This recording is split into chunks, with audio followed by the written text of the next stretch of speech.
இன்றைக்கி காலையில் பார்த்துக்கோங்க வெண்டைக்காய் புளிக்குழம்பு வச்சு சரி புடலங்காய் கறி வச்சுருவோம் அப்படின்னு தான் ரெடி பண்ணேன். தக்காளி வெங்காயம் பச்சை மிளகாலாம் நறுக்கி வச்சுருக்கேன் பார்த்துக்கோங்க. புளி வந்து வெண்டைக்காய் புளிக்குழம்புக்கு ஊற போட்டு வச்சுருக்கேன்.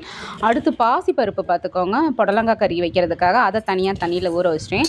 நம்ம வெண்டைக்காய் வதக்குறப்போ எப்பயும் பார்த்துக்கோங்க கொஞ்சம் போல் வந்து உப்பு போட்டு லேசாக விட்டு வதக்கணும்னா அந்த விழுவிழுப்பு தன்மை இருக்கு இல்லையா, அது வந்து நல்லாவே கொஞ்சம் குறைஞ்சிரும். குழம்பு நல்லா டேஸ்ட்டாக இருக்கும். அப்புறம் ஒரு பக்கமாக பார்த்துக்கோங்க புடலங்காயும் பாசிப்பருப்பையும் வேக போட்டுட்டேன். இந்த வெண்டைக்காய் வதங்கினதை எடுத்து வச்சுட்டு கொஞ்சமாக எண்ணெய் ஊற்றி வெந்தயம் கடுகு அதுக்கப்புறம் வெங்காயம் பச்சை மிளகாய் தக்காளி எல்லாத்தையும் போட்டு நல்லா வதக்கி விட்டுட்டேங்க. அதுக்கப்புறம் இந்த வெண்டைக்காயும் தூக்கி போட்டு நம்ம வீட்டு குழம்பு மிளகாய் தூள் தாங்க, அதை வந்து ஒரு 2.5 ஸ்பூன்லேருந்து 3 ஸ்பூன் தாராளமாக போட்டுக்கரலாம் தான். நம்ம தான் வந்து இந்த பொட்டுக்கடலை அரிசியெல்லாம் சேர்க்க மாட்டோம் இல்லையா, அதனால் வந்து 3 ஸ்பூன் வரை தாராளமாக போட்டுக்கலாம்.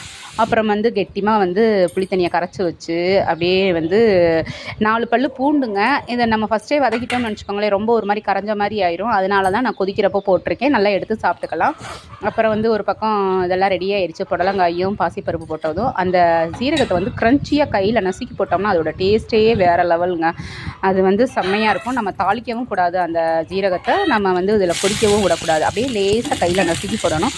அதுக்கப்புறம் கடுகு பட்டை வத்தை அப்புறம் 2 வெங்காயம் கருவேப்பிலையெல்லாம் போட்டு நல்லா தாளித்து இறக்க போகையில் கொஞ்சம் பெருங்காயம் இருந்தால் போட்டுக்கோங்க. அதுக்கப்புறம் இந்த ஸ்டாண்டு பாருங்கள், 20 ரூபா ஸ்டாண்டு நல்லாவே யூஸ்ஃபுல்லாக இருக்குது. இந்த மண் சட்டியெல்லாம் வைக்கிறதுக்கு நல்ல ஒரு எப்படி சொல்ல ஒரு ஸ்டாண்டாக இருக்குது.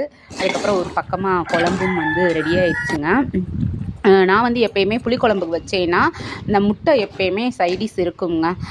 அது வந்து எல்லார் வீட்லேயுமே வைப்பாங்க. அது எனக்கு ரொம்ப பிடிக்கும். எனக்கு அந்த புளிக்குழம்புக்கு முட்டை வச்சு சாப்பிட்றப்போ கருவேப்பிலை தாளிக்கிறதுல அதனால் லேசாக அப்போ போட்டுக்கிட்டே இந்த மாதிரி கொதிக்கிறப்பையும் போட்டாலும் நல்லாயிருக்கும். நான் கீழே இந்த மாதிரி ஒரு தட்டு வச்சுக்கிருவேங்க. என்னென்ன வந்து உரிச்சு போடுறதோ அதில் எல்லாம் போட்டுட்டு கீழே ஒரு வாளியும் வச்சுக்கிருவேன். முதல் நாள் வந்து நம்ம அந்த டீ போட்ட பாத்திரம் அதெல்லாம் இருக்கும் இல்லையா, நமக்கு தான் இங்கே சிங்கு கிடையாதுனால ஒரு கீழே ஒரு வாளி வச்சுக்கிட்டோம்னு வச்சுக்கோங்களேன், நீட்டாக போயிடும். அங்கங்கே பாத்திரம்லாம் இல்லாமல் இந்த மாதிரி எடுத்து போட்டுட்டோம்னா சூப்பராக இருக்கும் பார்த்துக்கோங்க. அதுக்கப்புறம் சாப்பாடு ரெடி ஆயிடுச்சு. ஒரு பக்கம் புடலங்காய் கறியும் புடலங்காய் கூட்டும் ரெடி ஆயிடுச்சு பார்த்துக்கோங்க. மணி பார்த்துக்கோங்க 8:45ங்க.